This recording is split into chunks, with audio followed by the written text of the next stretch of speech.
Now once again.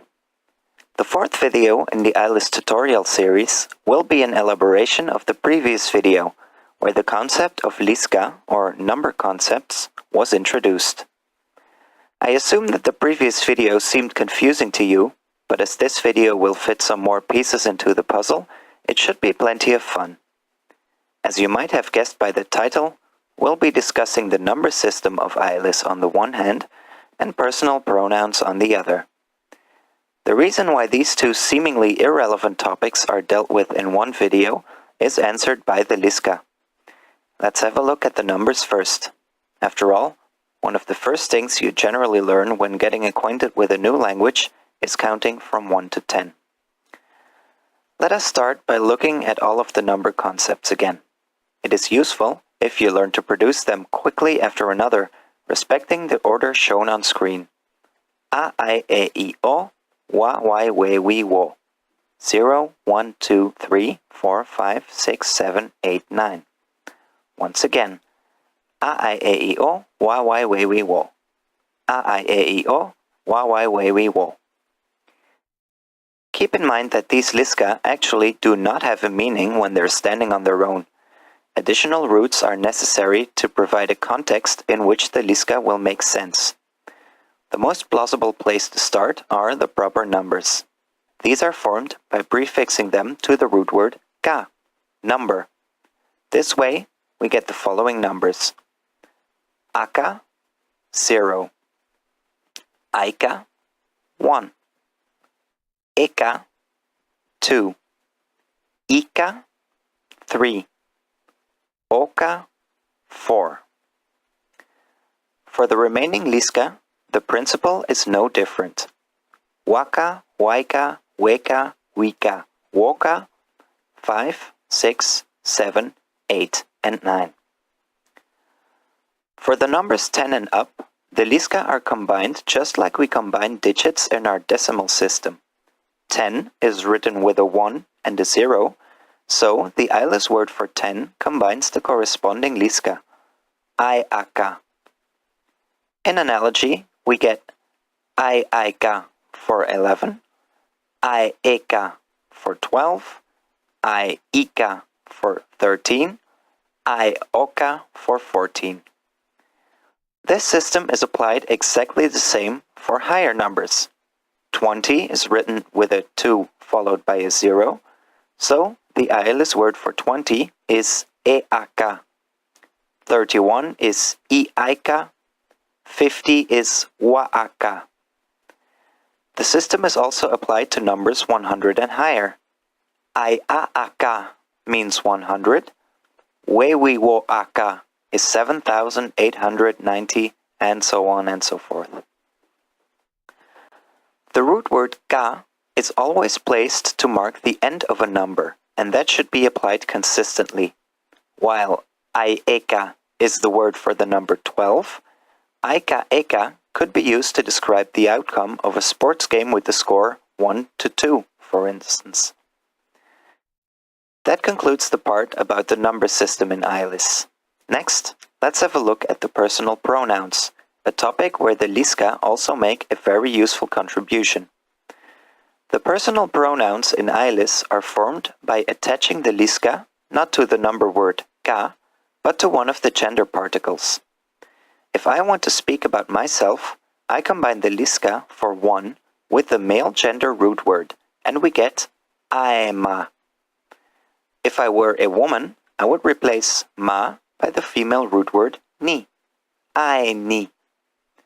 For the second person, we switch the lista to the one that carries the value 2. Ema if you are male, eni if you are female. In analogy, he and she, or him and her, are ima and ini, respectively. This thinking pattern is shamelessly applied to the plurals as well. Only now, we use the first 3 lista of the second row, waima if we are all men, waini if we would all be women, wema if I address a group of men, weni if I address a group of women, wima if I speak about a group of men, wini if I speak about a group of women. Of course, There are situations where none of these personal pronouns can be used. For instance, if I speak about a mixed group of both men and women, we replace the gender particle by the root word for person or human. That way, we get waite, us, wete, you, and wite, them. We mustn't necessarily be talking about a mixed group of people to apply the root word te in a personal pronoun. For instance, when we're speaking about a person of whom we do not know the gender, for example because we have never met them, we can also use ite to mean him or her, or that person. The same also applies to the second person. Since I am addressing you as my viewer, but I don't know whether you're a man or a woman, I would use ete if this video were completely in Ælis. Of course, it is considered impolite to address someone as ete when you're speaking to them in person.